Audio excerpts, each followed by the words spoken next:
I'm Linda Holmes. This is NPR's Book of the Day. There's a lot of money in politics, that's no secret. There's money in lobbying, in campaigns, in consulting, some of it disclosed and discussed very openly, some of it not. But conservative writer Matt Lewis's new book, Filthy Rich Politicians, is about one specific fact. He says a lot of members of Congress, more than half actually, are millionaires. Lewis talks to NPR's Steve Inskeep about some of the members he's talking about, where the money comes from, and how a party that presents itself as populist chose Donald Trump as its star. The writer Matt Lewis grew up in a rural area in a modest home. My dad was actually a prison guard for about 30 years in Hagerstown, Maryland. I like to joke that he voluntarily went to jail for 3 decades so that I could get paid to write about politics. Which Lewis has done for many years now. He once worked for the Daily Caller, a website run by the right-wing media figure Tucker Carlson. And he realized that at this populist website, many employees came from elite, privileged backgrounds. This became obvious when Lewis worked on a story that turned on the details of yachting.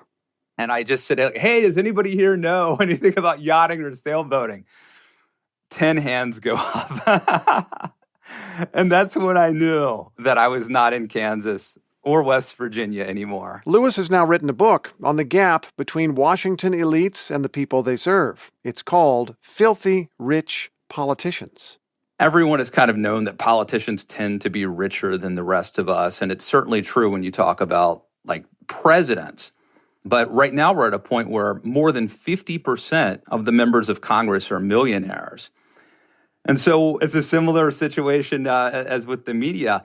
It's hard not to be out of touch with normal average Americans and our concerns when you are way, way wealthier than normal Americans. You have a list of the richest members of Congress. Number 1 is Senator Rick Scott from Florida, $200 million. Michael McCaul, $125 million.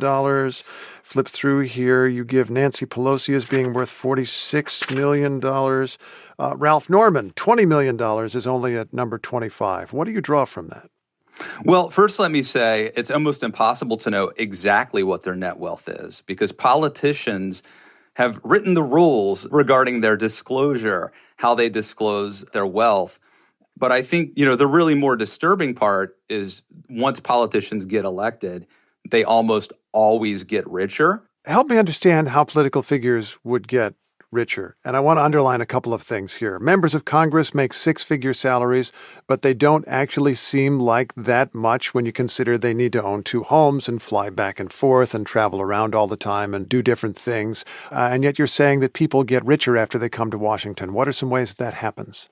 Right. So as you noted, the average member of Congress makes about $174,000 a year. But that's not, that doesn't account for most of the money they have. But the much more concerning things have to do with, for example, stock trading, specifically instances that look like insider trading.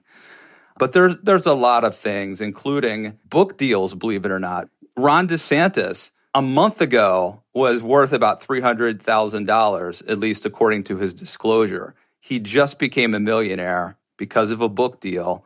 And of course, he was able to sell books because he's a notable political figure. I would say even more concerning when it comes to these book deals, though, are the bulk sales that they're often able to get. This would be where, like, the National Republican Congressional Committee, for example, might buy tens of thousands of copies of a politician's book. Potentially, some of that money would go into the pocket of the politician via royalties and maybe even advances. Are there a lot of ways that money that goes to the parties, as you described there, or that goes to campaigns, the millions and millions and millions of dollars, end up enriching the candidates themselves? Yes, I think that is one of the real problems is that it's other people's money. They're enriching their friends and family along the way. Maxine Waters paid her daughter more than $80,000 out of campaign coffers. That's just 1 year. Ilhan Omar has directed millions of dollars to her husband's consulting firm. And in 2012, Ron Paul, Republican Congressman Ron Paul, paid at least 6 different members of his family a total of more than $300,000.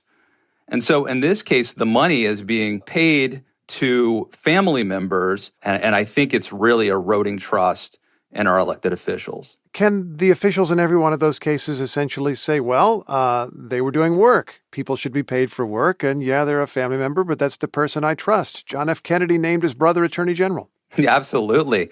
I mean, Ulysses S. Grant had like 40 or 50 members of his family, I think, on the payroll in one capacity or another. And look, I'm willing to believe that Robert F. Kennedy was a great campaign manager for his brother. I don't think he should have been the Attorney General, but he was certainly a qualified and competent person. I just think we need to hold our elected officials to a higher standard. I want to talk about the political significance of this. The party with which you've been most associated has a lot of people in it who think of themselves as ordinary Americans, not the elites. The party has a kind of platform of campaigning against the elites. How did its standard bearer turn out to be a millionaire from New York who's been involved in all the things that Donald Trump has been involved in? It's stunning, to be honest. Trump is interesting. On one hand, he actually lost wealth during his presidency, and that's mainly due to the fact that COVID-19 did damage to industries that he is invested in, including the hotel industry. But although the hotel that he had in Washington seems to have charged very high prices for lots and lots of rooms from Republicans during his presidency. But go on. Well, Republicans and also foreign visitors and dignitaries who probably stayed there and paid good money. The fact that Trump actually hired Ivanka, his daughter, and Jared, his son-in-law, to work in his administration. And then Jared ends up getting a $2 billion investment from a Saudi fund into his private equity firm. $2 billion is really unbelievable. The Bidens, of course, are currently also facing some potential scandals and questions like having to do with Hunter Biden. And I don't know how that will shake out, but it won't be $2 billion, I can tell you that. Matt K. Lewis is the author of Filthy Rich Politicians. Thanks so much. Thank you.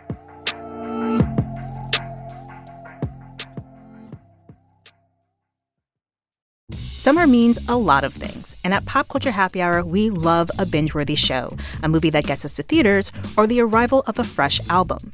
The dramas, the comedies, the dishy stories, hear our guide to what's making us happy this summer and where you can find it all on the Pop Culture Happy Hour podcast from NPR.